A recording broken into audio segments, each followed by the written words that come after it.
Welcome, everybody, to the R&R Catcast, a fan-based podcast focusing on Montana State athletics. We're two dudes named Ryan from the state of Washington talking about our dear Montana State. We hope you enjoy.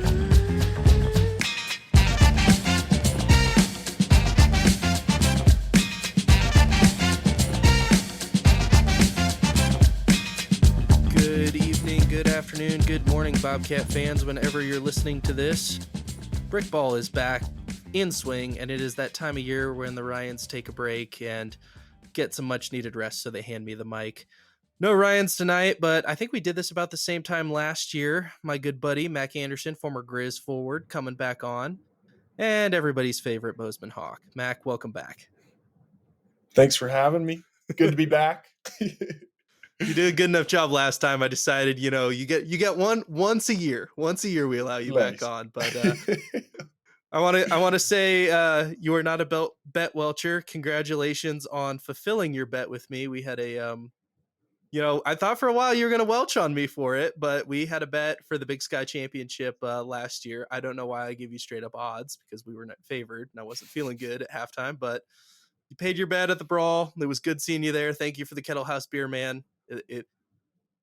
It's nice to have somebody actually pay up a bet for once. So I'm willing to make the same bet with you this year. I don't know if I should after that performance we put up, but here we are again. We're in the full swing. We're in conference swing, and a split decision in Missoula. Cats lose to the Griz in men's, and then they pull out a nail biter on the women's side. You were at the games. I'll just let you run with it, man. What was your experience being back in Dahlberg Arena, and what did you see? Yeah, I mean, it was great. Great to get back on top. I was like, back to the bet. That was very disappointing that I was the one that ended up having to fulfill that. I was going to have to go to class in that. I was really not looking forward to that. Let you off easy at a tailgate. It was pretty easy, and it was minimal time wearing the Bobcat gear. And I also appreciate you not actually having a Montana State sweatshirt. It was just blue and gold. The Catterday sweatshirt. That was a little bit of a cop out too. But no, Saturday was great. I didn't make it to the women's game, but boys' game was awesome. Lots of energy in there. Obviously, always good when the Grizzlies get it done. But yeah, I mean, it was good to have that many people back in Dahlberg. Feel like a lot of games this year has not been too full. Besides, honestly, the Northern Colorado game probably had the most folks in there, and going and laying egg was unfortunate, but it was great. Saturday was a lot of fun. So crowd size, again, watching on TV, my only really comparison is I went to a Cat Griz basketball game in, I think it was 21, and it was relatively full, but it wasn't super packed. When you were playing, is totally not a shot at this, just general question. Did you think it could be fuller, or like why wasn't that place just packed out to the gills? You got the number 1 versus number 2 preseason. The Cats obviously have not lived up to that so far, but it just felt like there was some empty seats. It's like I kind of felt like there should have been more energy in the building for it.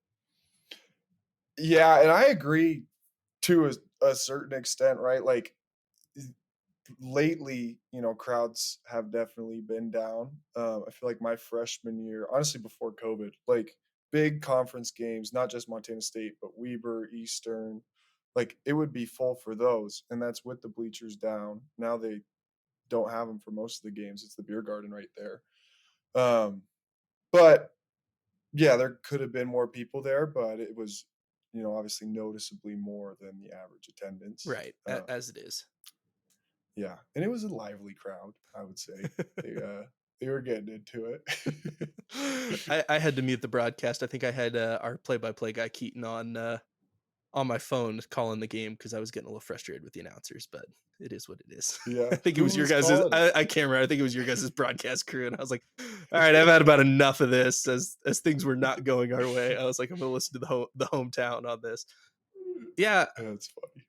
It's a question I was thinking about quite a bit, especially on MSU side as well. I mean, you were at the game at MSU, and that's the only sold out pack game, and then everything else throughout the year just looks like as is. And I don't think it's an attendance problem. I just don't know what you do to fix that or get more people involved. But I mean, with how both teams ended last year and then coming into this year, it'd be nice to see both teams get supported a little more and pack out. Yeah, I agree, and I honestly don't really know what you do either. I feel like at the end of the day, a lot of it's on the students. Like Yep. they're the student section. I mean, I don't know how Montana State's is for normal games or regular Big Sky Conference games, but it is thin over here. Um, Yeah. and Trav tried buying him beer. And that went viral. It was on Bought Barstool too. I hats off to him. That was fantastic. I think I texted you. I was like, that was a genius move. And still, how many students do they have for that game? Maybe 100? Maybe. Oh, Yeah. man. And they weren't in the student section, but I don't know. Yeah. So I don't know what to do with that. It's frustrating because I know how much we care, and I see a bunch of former Bobcat players who have played at our games and stuff. And if somebody has attended, I just don't know what the solution, but hopefully it gets better. That's the only thing I hope. ESPN Plus is nice though. It is very comfortable, especially when it is cold to force yourself, but the broadcasts are pretty nice to watch everything. All right. It felt like both games for men's and women's kind of were similar, where one team just got way ahead and then the other team just clawed back in it, but yet the team that was way ahead still prevailed at the end of the game. So it was a tale of two games that were pretty similar in those cases. A 1-point game on the women's game, kind of a thrilling end with how they had to, get the foul, the one free throw, and then chuck it down the floor. almost made it. That would have been a heck of a stop for them. And I don't know if you know anything more than we know over here, but I think everybody's still wondering. You got an interim coach on the women's side, and they've played really passionately the last 3 games since the interim coach has come in. Yeah, yeah. And I don't know, necessarily details about that situation, but as an outsider now looking in, it could be like when you get thrown into a situation like that as a team, it's like kind of can be something to rally around. You get so used to going into practice every day, similar routines, like seeing the same people. If something in that gets thrown off, obviously it seems like it's an unfortunate situation. I don't know what happened, but if someone's not around for any reason, a lot of the time it's not good. There's but, always questions. A silver lining in that could be them rallying around it and kind of finding a different way to come together, which maybe they have done. I don't know. They won a couple games, right? Almost got it done on Saturday, but well, expectations for MSU on both sides is still, favorable results in Boise. I mean, I think I texted you after the men's game. I figured that's about how I thought that game was going to go. I thought MSU had turned a page a little bit, but I mean, it's hard to walk into Dahlberg Arena and do anything.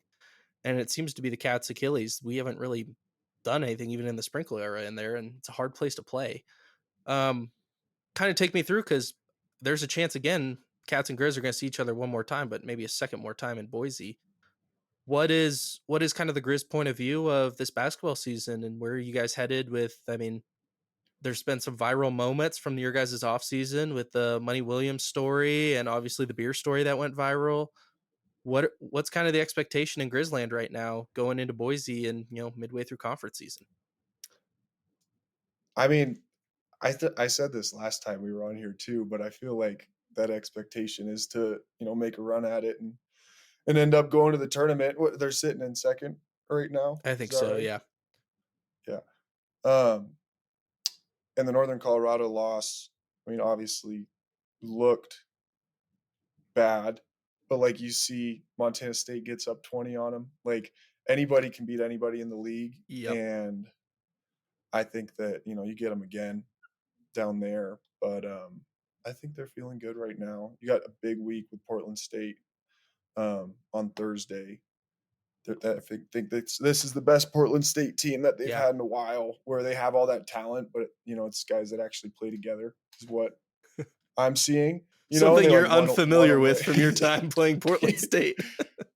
Well, yeah, and that's not necessarily a shot, but no, it's not. They just always have so much talent, and it almost is like a rat race where now they might have a little more structure or are just more bought in. I don't know. I honestly haven't watched a lot of their games, but They that seem to is be the best team in what the I've seen. conference right now on paper. Mhm. So when you go to Portland State and stuff, you don't expect crowds, so you got to kind of bring your own energy, especially a lot of the time. Yeah, it's kind of fun talking with you right now going forward as we text because the team you guys play Thursday will play Saturday and vice versa. So you get a look and I you can kind of compare yourself and there's a couple similar opponents the Cats and the Grizz had in the non-conference, but now as the season goes, you have those two matches against each other, but you also have the ability to look of how you're competing against similar opponents going forward. And I think the Portland State game for the Grizz is going to be it's a big one for both teams, but it's going to be telling because the Cats kind of need that one to kind of stay alive in the race for a top 4 seed, and the Grizz, I mean, are very much alive for a regular season conference title and a top 2 seed. So Mhm. that's a big game to have, and especially if you can get a crowd energy, which we talked about earlier. I mean, you need fans to show up to bring a house edge for that. Yeah, absolutely. And I unfortunately will not be there on Thursday or Saturday this week. But um I think, yeah, huge week. And the crowd does play a huge part in it too. Um Students are back. So, hopefully that translates. We'll see. But I don't know. Like you were saying too, you Montana plays somebody Thursday, Montana State plays them Saturday. It was always kind of a thing when I was playing, like, you almost want them to, well, I guess you don't really know if you want them to play the tougher team first or if you wanna play the tougher team first, so you can kinda get a look at what they're doing that week, but it is, unique about conference play. I mean, everybody is so much m more scouted, like, it makes it so much harder to win, but you're also just seeing these guys play, against styles that you see often and play against often, so you can pick up on different things, but they're also doing the same thing with you, so it's, um, it's just the reality of conference play in college basketball, I guess. Going off that, I felt one of the flaws that Montana State made this offseason, which or with the non-conference schedule, which I thought was a complete disaster of how we performed, is we had a lot of transfers and a lot of guys to gel together. And last year, Logie's first year, I thought we played a much more mild non-conference schedule. And now going into this, we spent over a month away from home. What was your aspect? Grizz also played a pretty tough non-conference schedule. They had some big time games, got blown out just like the Cats against some Power Four teams. Kent Haslam said on the GFP the other day that he wished sometimes because he's a competitor and likes to win that we'd play a little softer schedule, but obviously Trav likes to play a little more intense schedule and get his guys up there for some of the games. What was your kind of going into those games where you're going to play a major Power Four team? Would you have rather gone on the road and played one of those games, or played somebody who maybe you were more competitive or had an advantage at home? What was kind of your non-conference? Was it like, man, I want to be away from home and play in all these tournaments, or would you rather have just been at home? Yeah, I think that there's a healthy balance somewhere in there. Like, obviously, you enjoy the experience of going and playing, at Arkansas, at Creighton, at Xavier, Oregon. Like going to those big schools is a cool experience, and I do think that you get a lot out of it as a player and as a team when you compete. Like some nights you don't show up, but that could happen against anybody. Um, so there's that piece of it, but then also, playing good and similar level mid-major schools you get a lot out of, and I think that the Summit Big Sky Challenge is awesome for that reason. Like you get the South Dakota State game. St. Thomas was really good. I don't know how they're doing now, um, but yeah, I think that it's important to have those experiences and put the team in those situations where you might get beat by 20, but then also like we went out and beat Washington one year. Like you never know what's going to happen. Um, but yeah, I just think that there's a balance in all of it. Like you don't want to play 8 Power 5 teams in your non-conference, and they show up and have to play Yeah, I think there was a Big definitely some Sky team. scheduling lessons I felt like that were learned this year. Again, a month on a road was not fun because I like to go to the games, and I don't know, bring in Northwest Indian in the middle of that at least for the love of God for one game. But I think we had a 6 or 7 game losing streak in the middle, and it was just painful to watch, and you felt bad for the guys. Mhm. A little bit, I'll go back to the game now that I just thought of it. Kai Johnson had a great game for U of M, 25 points. I felt MSU's weakness in this game is they just left the middle wide open, and we don't have a true center. Um, what was kind of your breakdown of the game of anything that you noticed that you're like, well, you're getting killed on that? What did you see in this matchup? Yeah, well, honestly, like, early on, I thought that Montana State did a good job of getting the ball down low too. Like, Brandon Walker had a couple buckets early on. But then, yeah, Kai kind of took over, got the start a little unexpectedly, I think, and definitely stepped up to the plate. But he made a lot of tough shots too. Like, I don't think that MSU was as bad defensively, especially on him, as it may seem. Obviously, guys were on islands at sometimes, but he made a lot of hard shots. And I don't know. You heard Money say it in the interview. I don't know if you heard it. Maybe I might get in trouble for bringing light to this, but where he's talking about, Montana State switching 1 through 5, like, it just does bring up some matchup issues, especially with the team as deep as Montana is right now. Like, there's just so many different guys that can hurt you in so many different ways where, Trav's a good enough coach to find those matchups and exploit them. Montana had Oki last year down low as a big threat, but again with Moody and you had several other perimeter guys. Do you feel like you guys had to change stuff up a little bit this year? Because last year it felt a little bit like you guys lived and died by the 3-point line, and when it was on, it was on. And now Mm-hmm. it seems like a different team and a different strategy, and it's something I wish the Cats would kind of adapt. Of you don't have a Robert Ford this year. You don't have a certified one who's going to give you 35 minutes with the ball. You're going to have a rotation of guys. Have you noticed that of just different change? You just got to adapt to the guys you have. Yeah, I mean, it's all personnel. I honestly like this is how Montana basketball prefers to play, like with dominant bigs that you can throw the ball into them and they will make layups and jump hooks at a high percentage. Like, the better teams, and I feel like a lot of the better players, over the last 10, 15 years, and even like earlier than that, like if we're talking like Brian Qualley, Martin Broinig, and then you go up to Jamar Coe, where now you have, Tajon and Joe Pridgeon who are scoring at a high clip down low in different ways. But I think that, Trav likes high percentage shots. And if you have bigs that can create their own shot down there and guards that can put them in positions to score without a lot of effort, that's, how they want to play.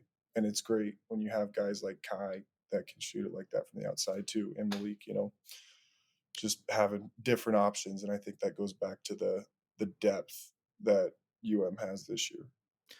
If you were in a film study, how would you look to defend Brandon Walker?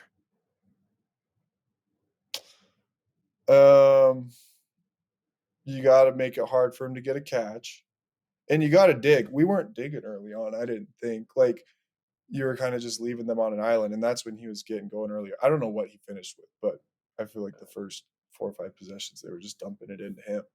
But yeah, make it hard to get a catch, ball pressure up top, maybe bring a double, but it just seemed like he was, backing guys down and taking a few too many dribbles than he should have been able to. But credit to him because he was doing it well. Well done. Great analysis. Are you coming over to Bozeman here in a couple weeks when the Griz return over here? You gonna make the trip again? Unfortunately, not. Oh, It's gonna be the first Grizz Cat basketball game that I've missed in the last 8 years. seriously? Yeah, but my sister's getting married, so I'll Okay. be at her wedding. Valid excuse. So We'll allow it. Yeah. Oh, just dipping on a chance to hear Moni Moni. I understand. All right, man. I heard it enough this football season. Yeah, because I was in the R bar with my dad, and I heard it every about 5 minutes. It was interesting. Last kind of question on kind of this, but one thing that was really absent from this game, and I think we saw it was so much with how much the Montana kids played in football. There's quite an absence of Montana kids on both teams in the basketball realm. And one of the main aspects is, well, the top basketball players in the state of Montana find themselves on the football rosters. So for both schools. Mhm. I know you've told me how, how personally you took it playing in this game and what it meant being from Bozeman, being a Montana kid, winning a Big Sky title for, the state. Do you feel like that's a loss right now, though? It is that something we're missing? Of there's no Danny Sprinkle, there's no kid really from Montana leading one of these teams that gets people to come out, show up almost. Yeah, I think so, and I think, going back to attendance like we were talking about earlier, I think that especially in, the cat game, people, Montana people wanna support people from Montana, and obviously they, ride for the universities and always will, but it does, I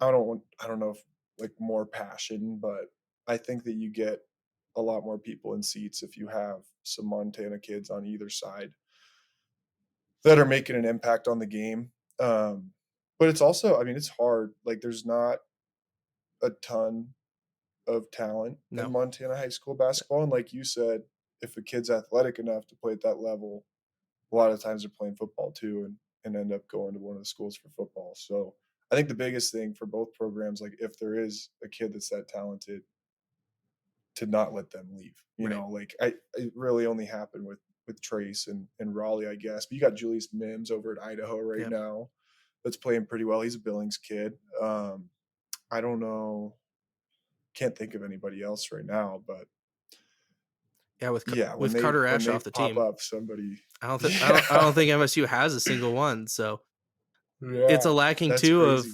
that storyline of just, I mean, obviously when you had Danny here, you had the coach was kind of, you had that story of the coach and the favorite son of Helena and going that direction, but you just don't have that drawing storyline, which a lot of people, I mean, high school sports mean a lot to people in this state.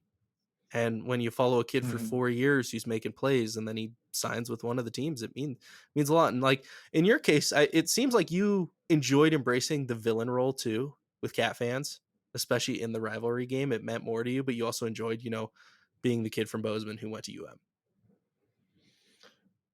Yeah, definitely. I mean, I've it heard like stories.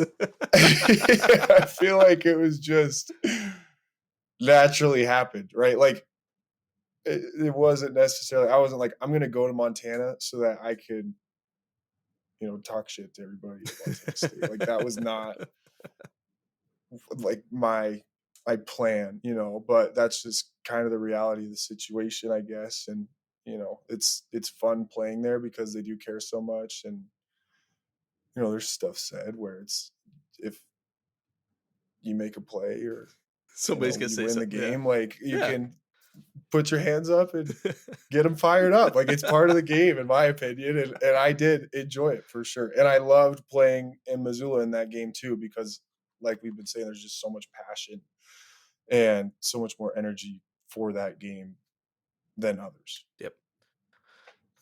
So that kind of pivots me into exactly what I wanted to talk about next.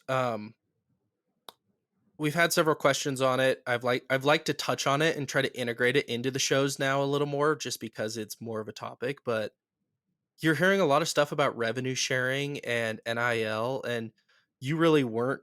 I mean, you kind of missed the NIL boat. Sorry, buddy. But have you thought about it just kind of on a personal side? Like, would an up top would have reached out to you, or one of the Montana companies or NIL? Have you thought about that, or have you been contacted with any of the house settlement stuff of Because, you know, I mean, obviously we're talking, you're not going to be a massive, you know, quarterback in the SEC, but being a kid from Mhm. Montana, there's a lot of Montana businesses that probably would have liked to have you advertise a product or promote something. Have you had any Yeah. thoughts about that, or kind of let me know if you have any good stories of anybody approaching you on that side of the house? Well, Sorry, that was a lot. I can break it up a no, little you're bit. good. I have a funny story. It's right. not what you're looking for, but it is Bring a it funny on. story that has to do with this. Yeah. It was my 5th year, so like right when it became a thing. And you know, it was not anything near what it is now, but people were able to, you know, get brand deals and whatnot. So I DM'd up top, which is Luke Right. Anderson on Instagram. Was like, hey man, can I get a couple hats or something? Like Just I'll anything. post your hat. Because I always see it, they're sending all this stuff to all these girls and everything, you know. And I was like, I think I could get a couple hats. Like I think that You think I'm worth a like couple send hats? me a couple hats. That's all that I wanted. And he never replied. And then I ended up seeing him, you know, a while later at Mo Club, and we joked around about it there. And you know, it's whatever. I like, but it is like that story makes me think I don't really know what it would have been back then. It's so different now where guys are just like getting cash. Right. Um, I don't know if, you know, I thought, and I think most people thought that when it first was implemented into college sports, that it would be, you know, if a kid got a dealership with wrestler, they get a car, which is great, but that's not the reality of the situation. You know, that happens, but it's so much more than that now. And I don't know if anybody anticipated that. I don't think I did. Maybe I was naive, but um, yeah, it's an entirely different deal than I was anticipating when it first became a thing. And I was DMing Yep. Luke on Instagram for hats. Yeah, because again, were you the top recruit coming out of the state your senior year of high school? Um, yeah, I mean, Sam Bagley won Gatorade and went to Montana Tech. Um, but yeah, I mean, yeah, Yeah. yes, I would.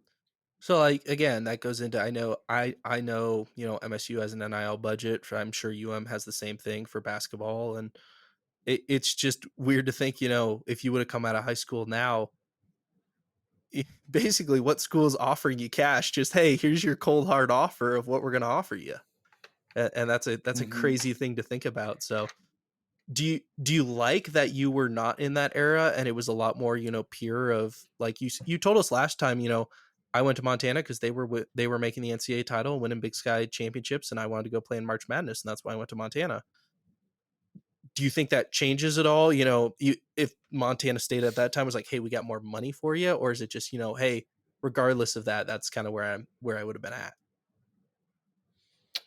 Um, yeah, I think that I would say I want to say that I would not care about it. Um, it's just, you know, so Yeah. hypothetical. Like it changes the perspective for these kids, especially when they're, you know, 18, 19 years old. Like it takes a lot of that loyalty out, and I can't necessarily blame them for it. But, you know, I do take a lot of pride in, you know, playing for the University of Montana. And yeah, I would say that I would, you know, I'd want to go there still, Yep. regardless Right. of what the situation was. Yeah. It's one of the things that makes me love the Big Sky, as well as, you know, I told people again, being a UW fan as well.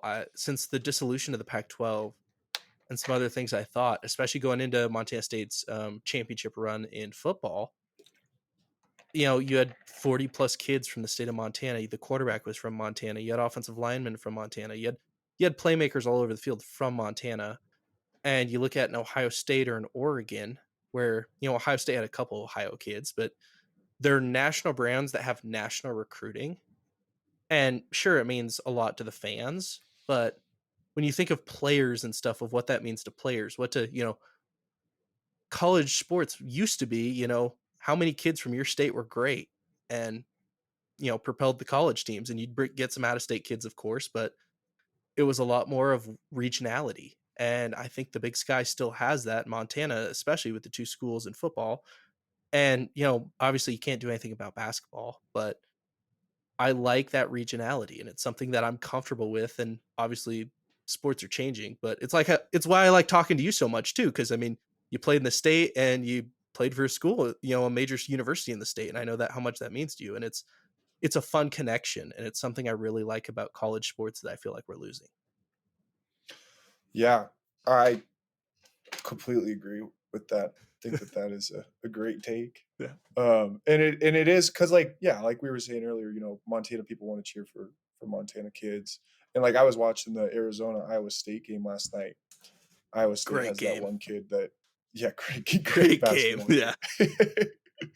But they were talking about that kid on Iowa State. I forgot his name. And he like grew up in that town and like got an offer in 8th grade, and he's been there the whole way through. Like that fan base, I mean, they're really good, and he's a really good player too. But I feel like just that connection and that story goes a really long way, and it's cool to see it at that level where it is still around. It's an underrated part of the Caitlin Clark story too. I mean, she's from Iowa. Yeah. To play from a school in Iowa, I mean, I'm sure even if she went to UConn, which she wanted to do, she would have still been a big deal. But the fact that she was from Iowa, playing from, the local school that hadn't really done anything ever, and then she takes them to that level, that was cool to me. That was the coolest part of that story, is taking your local school to that. And I don't know, maybe I'm sentimental, maybe I'm getting old, but that's just what I think, man. It's just I feel the same way. Stay loyal. Come on. But anyway, I'm right there with you. Final thing I'll get you back on. Good buddy Andrew Schmidt loves the Snowbelt Conference and all the rumors of stuff. We've talked about it quite a bit on here. I just want your outsider perspective. Future of the Big Sky, future of the Montana schools. Where do you think they're going to be?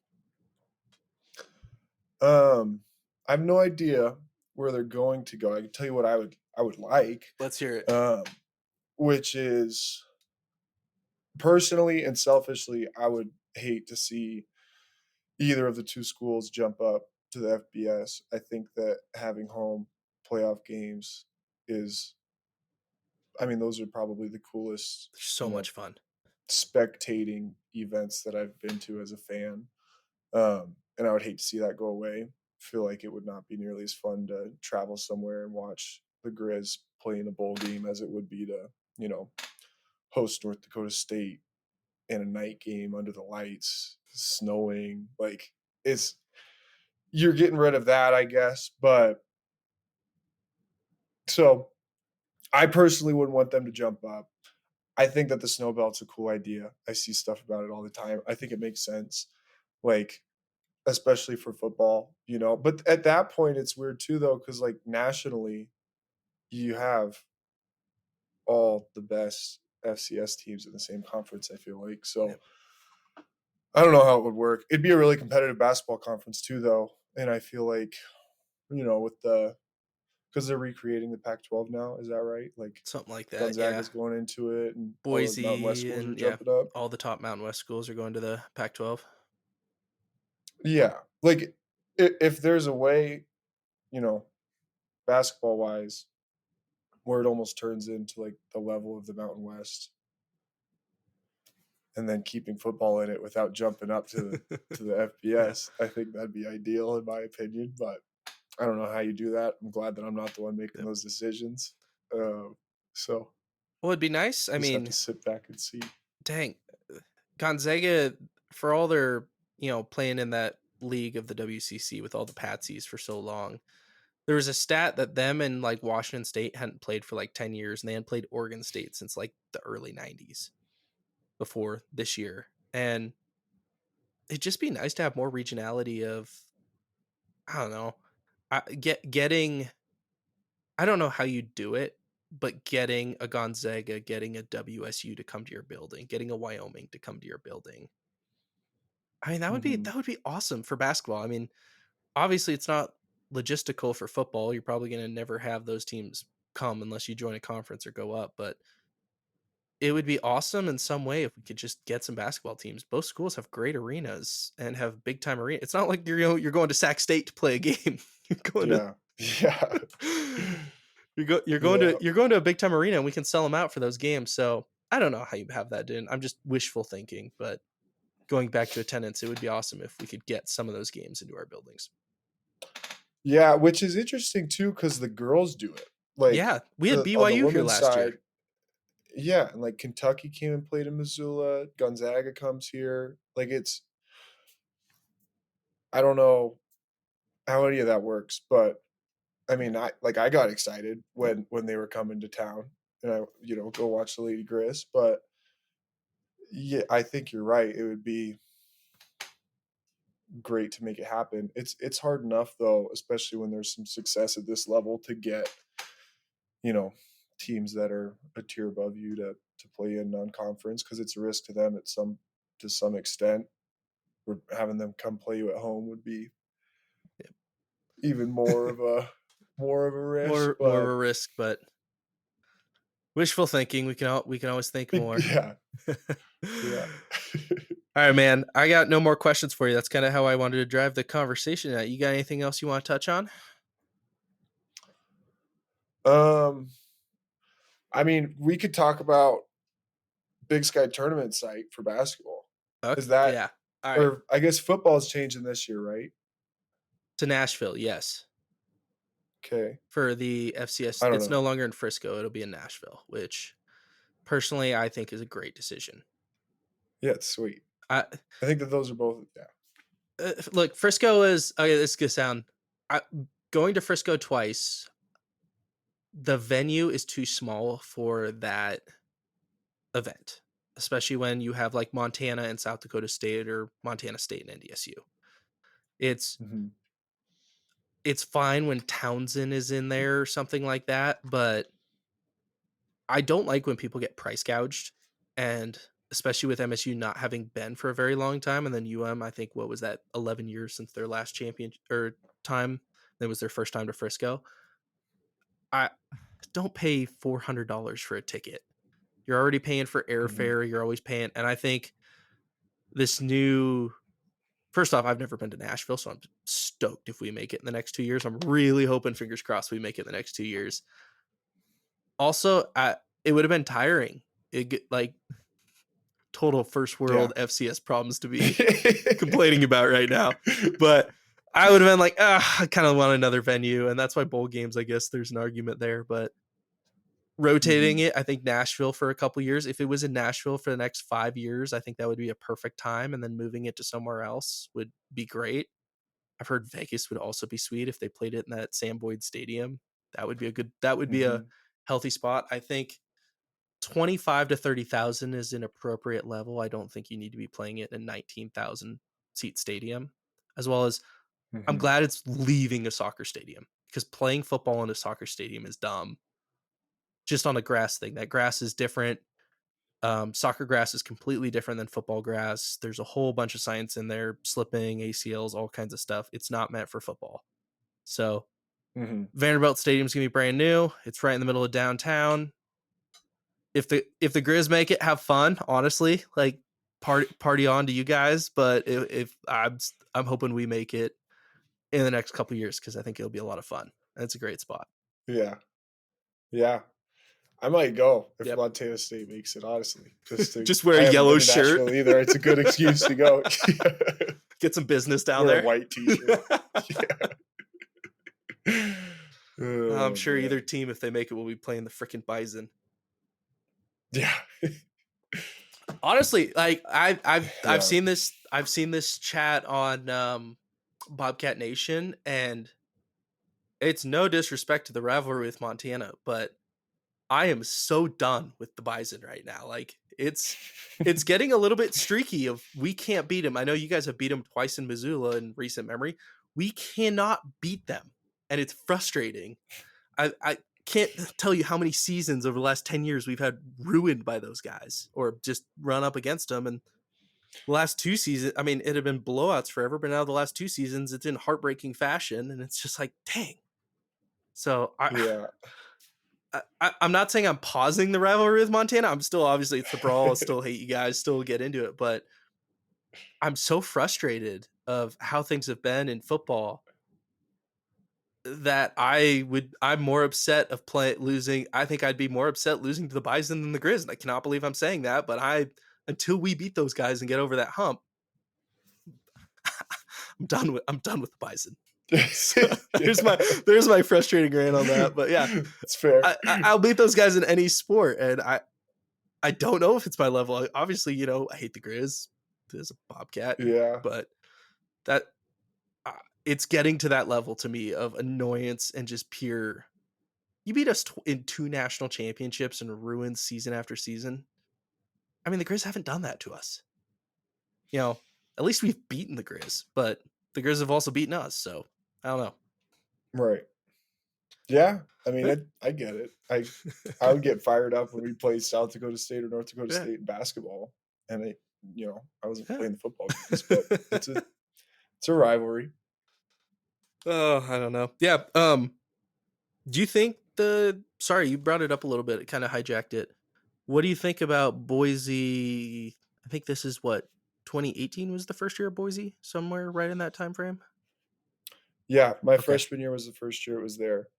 And I think it's been great. Yeah. I don't know. This is like the only thing I ever talk about with the Big Sky Conference, but I think that the tournament should be in Spokane because you have, 4 of the biggest fan bases right there with Eastern, Idaho, Montana and the State, 2 Montanas, yeah. Montana and Idaho. And then it's just easier. I mean, it's not easy to get to Boise. You were just saying that they got a direct from Bozeman now, but it'd be just as easy to get to Spokane. You could have it in the arena there. And I think that a lot more people would go. And selfishly, being in Missoula, it's a lot easier to get to than Boise. Yeah, but I think I saw that last year, that post. I think I agree with you. Boise puts on a good event. And there's a lot of fun stuff, but again, it is much harder to get to. Yeah, and I just think that there would be more people there. Like, I think that there should be a lot of people at those games, especially, I mean, Bozeman, Montana State traveled way better than Montana for the championship last year. Which was surprising, honestly. It was a down year for us, allegedly. Yeah. But that's the thing, like, a lot of people aren't going for all 3 days. Like, if the team makes it to the championship, instead of having to drive, 8 to 10 hours if it's snowy, you have, realistically 4 or I guess 3 schools that are typically in the championship are all within, 6 hours driving distance. You guys being the furthest. Which honestly, it's not that far. It's a 6 hour. It's easier to get there than Boise. It's doable. Yeah. I used to live in Spokane. I'd love to go back. Yeah. So, yeah. No, it's a good. Spokane Arena is a fun arena to watch a game too. It's again it has the same kind of vibe because it's a hockey arena. It's a little bigger, but it still kind of plays the same way. So I'm for it. I saw that last year. It'd be fun because I have a ton of friends still in Spokane, so I would love to go back there. And I think you're right. I think it would get more fans. And you have to pander. You have to pander to your big brands. To be honest with you, I'm sorry. NAU and Zack and Weber in Northern Colorado, but we should pander to Idaho and the Montana schools, or the conference should pander. Like, at least for basketball, like in Eastern too. Like, it's right there. We're the majority of we're the majority of the fans watching the ESPN Plus games. We're the majority of the fans selling any gate or tickets. I think the Big Sky Conference does a decent job with putting Montana and Montana State on national television at least once a year on ESPN2. But I think you're right. I think pandering to those. I mean, I don't know cost. I don't know if they're getting a sweetheart deal from the city of Boise. Obviously, ICCU puts that thing on, so they probably have a big hand in it. But just don't go back to Reno. Yeah. I never went when it was in Reno. It sounds terrible. And I love going to Boise. Like, it is great. Yeah. I just think you'd get more people if it was in Spokane. I agree 100%. All right, buddy. I'll get you out of here. We're about 45 minutes. I will not make you say what I'm about to say, but thanks for coming on again. Thanks for the Ryans for letting us hijack this and BS for a little bit. It's good talking to you, dude. Yeah, thanks for having me. Always a blast. Coming on the Cats podcast. You got to get on the Griz, guys, to get you on. Yeah. Go Griz. All right. Go Cats.